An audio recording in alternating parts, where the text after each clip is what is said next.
Hello students, आज dissolution of partnership form में हम लोग वर्कमैन कॉम्पनसेशन रिजर्व पे थोड़ा ध्यान देंगे।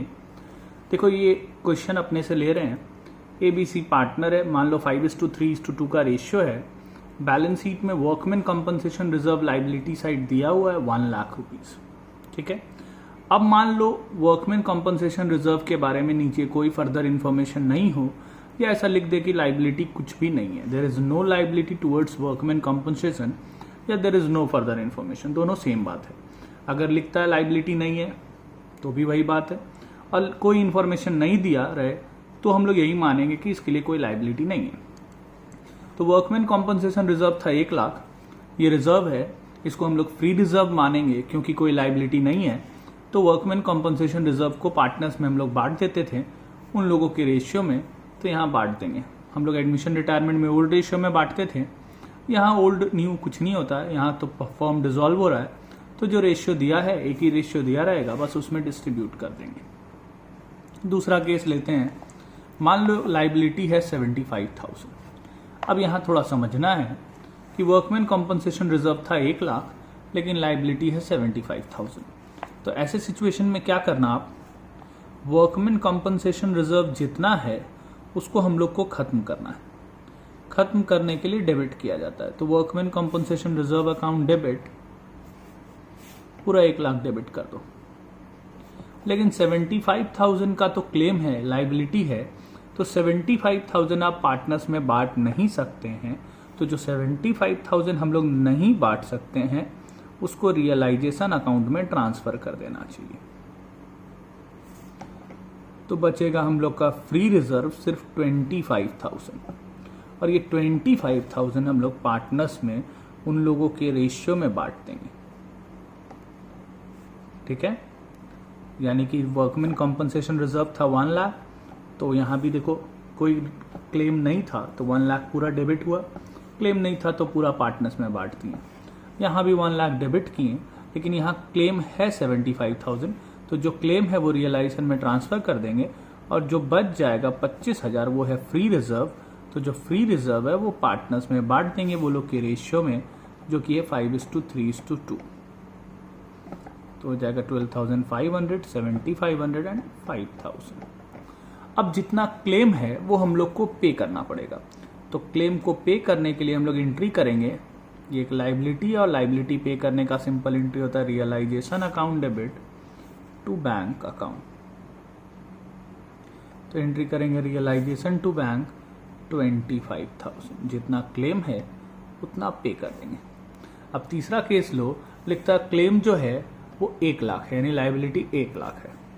तो अभी हम बताएं वर्कमैन कॉम्पनसेशन रिजर्व जितना है उतना डेबिट होना चाहिए, तो पूरा 1 लाख डेबिट कर दिए। क्लेम है 1 लाख, यानी 1 रुपया भी फ्री रिजर्व नहीं है, तो ये पूरा का पूरा हम लोग रियलाइजेशन में ट्रांसफर कर देंगे, और फिर जितना क्लेम है उतना पे भी कर देंगे।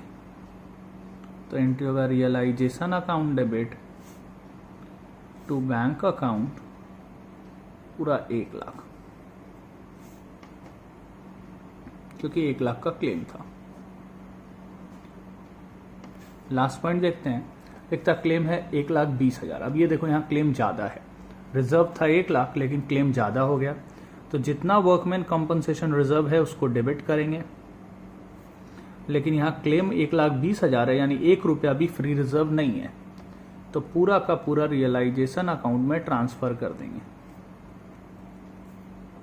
ठीक है, और फिर जितना क्लेम है उतना पे कर देंगे। एंट्री होगा रियलाइजेशन अकाउंट डेबिट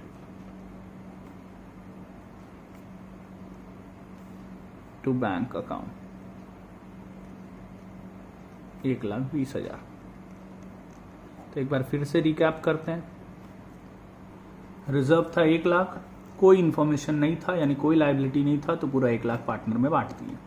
दूसरे केस में रिजर्व था 1 लाख लेकिन क्लेम था 75,000, तो रिजर्व था 1 लाख डेबिट किए, 75,000 जो क्लेम था वो रियलाइजेशन में ट्रांसफर कर दिए, फ्री रिजर्व बचा 25,000, उसको पार्टनर्स में बांट दिए। ठीक है, और फिर जो लाइबिलिटी था उसको पेमेंट कर दिए। एंट्री होगा रियलाइजेशन टू बैंक, पेमेंट हमेशा जितना लाइबिलिटी है उतना ही होगा। ठीक है, तीसरा केस है कि क्लेम है 1 लाख, तो रिजर्व था 1 लाख, क्लेम भी है 1 लाख, यानी 1 रुपया भी फ्री रिजर्व नहीं है। तो पूरा का पूरा रिजर्व रियलाइजेशन में ट्रांसफर कर दिए और फिर जितना लाइबिलिटी था उतना पे कर दिए। चौथा केस है कि क्लेम है हम लोग का 1,20,000, रिजर्व था 1 लाख, यानी 1 रुपया भी फ्री रिजर्व नहीं है। तो हम लोग पूरा का पूरा रिजर्व जो है रियलाइजेशन में ट्रांसफर कर दिए और फिर जितना क्लेम था उतना पे कर दिए। ठीक है, अब इस क्वेश्चन को देखते हैं।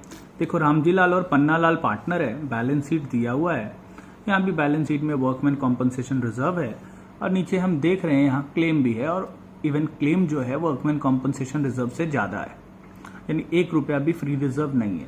तो ये पूरा का पूरा रियलाइजेशन में ट्रांसफर हो जाएगा। तो हम लोग सारे एसेट्स को और लाइबिलिटी को ट्रांसफर करते हैं। तो एसेट्स में गुडविल है वो भी ट्रांसफर होगा, ठीक है, बैंक ट्रांसफर नहीं होगा। और लाइबिलिटी में हम लोग देख रहे हैं कि वर्कमैन कॉम्पनसेशन रिजर्व भी ट्रांसफर होगा क्योंकि उसमें क्लेम है और क्लेम इससे ज्यादा है। क्रेडिटर ट्रांसफर होगा, बिल्स पेएबल ट्रांसफर होगा। तो सारे एसेट्स और लाइबिलिटीज को हम लोग ट्रांसफर कर लिए। अब नीचे पढ़ो, लिखता है मशीनरी से 10% कम मिला, प्लांट से मिला 12,500 एंड गुडविल से मिला 2,520। तो लिखेंगे बाई बैंक, मशीनरी से 10% कम मिला, प्लांट से मिला 12,500 एंड गुडविल से मिला 2,520। इस पॉइंट पे ध्यान दो, लिखता है Ramji Lal is to take over debtors amounting to 6,800 at 6,000। Ramji Lal जो पार्टनर था वो हमारा डेटर ले लिया 6,800 का 6,000। तो कितने का लिया उससे मतलब नहीं है, कितने में लिया उससे मतलब है। कोई भी एसेट्स को अगर कोई पार्टनर टेक ओवर करता है तो वो एसेट्स था कितने का वो हम लोग नहीं लिखते हैं, कितने में वो लिया वो लिखते हैं। तो यहाँ लिखेंगे by Ramji Lal's capital account 6,000, 6,800 का वो लिया 6,000 में, तो हम लोग 6,000 लिखेंगे। लेकिन यहाँ समझना क्या है, देखो डेटर था 10,800, उसमें रामजी लाल ले लिया 6,800 का डेटर्स। तो 6,800 का डेटर अगर वो ले लिया तो 4,000 का डेटर्स बच गया। 10,800 में 6,800 वो ले लिया तो 4,000 का डेटर बचा। अब इसके बारे में क्या लिखता है पढ़ते हैं। लिखता है remaining debtors were realised for 90% of book value, यानी बचा हुआ जो 4,000 का डेटर है उससे 90% अमाउंट रियलाइज हुआ। तो 90% अमाउंट बचे हुए डेटर से मिला, बचा हुआ डेटर से 4,000, तो उसका 90% हो गया 3,600 पैसा मिला। तो लिखेंगे बाई बैंक। हम यहाँ जगह छोड़े हुए थे, अगर आप मान लो बंद कर दिए हो तो फिर से बाई बैंक एक बार लिख लेंगे। लिखता है 1 bill for ₹600 under discount having been dishonored had to be taken up by them। कोई बिल था जो डिसऑनर हो गया, जिसको हम लोग डिस्काउंट कराए थे बैंक से, वो डिसऑनर हो गया और अब हम लोग को उसको पैसा देना पड़ेगा। तो बिल हम बैंक से डिस्काउंट कराए थे जो डिसऑनर हो गया, तो बैंक हम लोग से पैसा लेगा, यानी हम लोग को वो पैसा देना पड़ेगा। तो ये हम लोग एक लाइबिलिटी को पे कर रहे हैं, तो एंट्री होता है रियलाइजेशन टू बैंक। तो इधर लिखेंगे to bank, discounted bill dishonour को पे करेंगे 600। फिर लिखता है the bills payable of 2,600 to be assumed by Panna Lal at that figure. तो बिल्स पेएबल देखो 2,600 का ही था, उसको पन्ना लाल ले लिया, यानी कोई पार्टनर किसी लाइबिलिटी को ले लिया। तो लाइबिलिटी को पे करते हैं, इधर लिखते हैं टू बैंक। कोई पार्टनर ले लेगा तो पार्टनर का नाम लिखते हैं, तो to Panna Lal's capital account. Panna Lal ले लिया बिल्स पेबल, तो ब्रैकेट में समझने के लिए यहाँ बिल्स पेबल लिख देना 2,600।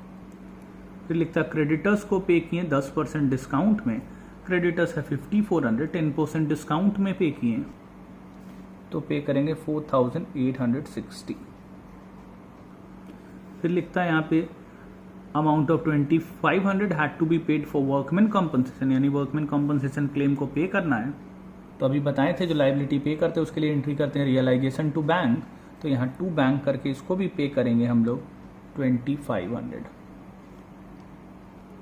और फिर रियलाइजेशन एक्सपेंस को पे करना 400, तो रियलाइजेशन एक्सपेंस को भी पे करेंगे 400।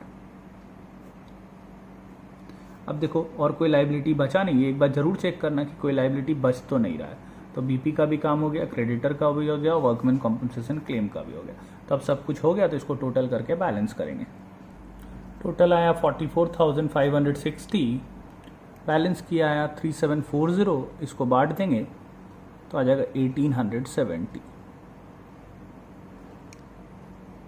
प्रॉफिट शेयरिंग रेशियो नहीं दिया रहता है तो हम लोग इक्वल मानते हैं। अब बनाएंगे पार्टनर्स कैपिटल अकाउंट। सबसे पहले बैलेंस बीडी दिया वो लिख लिए, रिजर्व्स था तो रिजर्व्स को इक्वली बांट दिए, प्रॉफिट शेयरिंग रेशियो इक्वल है। अब यहाँ देखो, यहाँ पे रामजी लाल का कैपिटल है, ये एसेट्स टेक ओवर किया था डेटर्स, तो एंट्री होकर रामजी लाल टू रियलाइजेशन, तो रह आ जाएगा टू रियलाइजेशन के नाम से। ठीक है, फिर यहाँ देखो लॉस बांटे, ये भी इधर आ जाएगा टू रियलाइजेशन के नाम से।